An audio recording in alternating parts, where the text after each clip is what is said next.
If I asked you what you thought about Shakespeare, you'd probably answer the same way that my students do every semester when I start the class with that question, which is they scratch their heads and go, gee, I didn't think about it until you just asked me.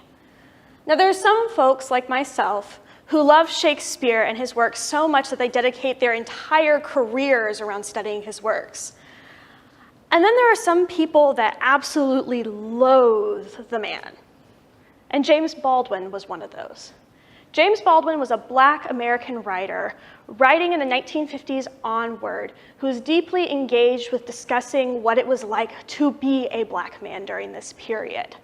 And in a 1964 essay entitled Why I Stopped Hating Shakespeare, he writes, I do believe that every English writer of the English language has at some point hated Shakespeare.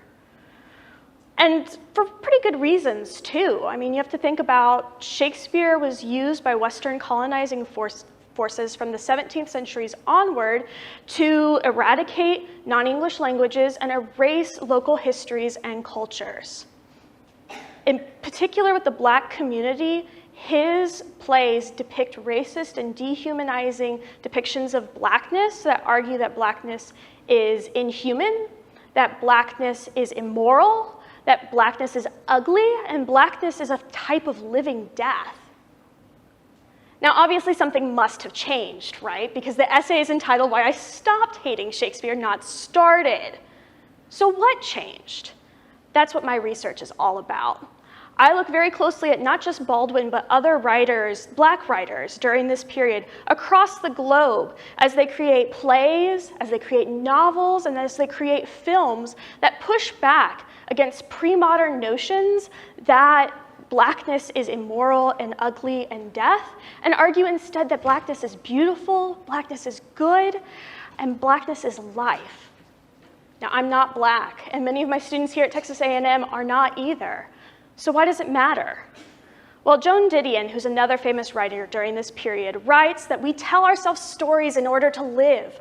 Stories are how we understand the world around us, how we make sense of not only ourselves, but the other people in this world with us. When I teach my students these Black spears, these Black Shakespearean adaptations, I am challenging them to think very critically and closely about the kind of stories that not only they tell about themselves, but that they tell about other people and how other people tell stories about themselves. Now, Baldwin is dead, and Shakespeare is too. I will die, and you will as well. What do you want your story to be in your afterlife?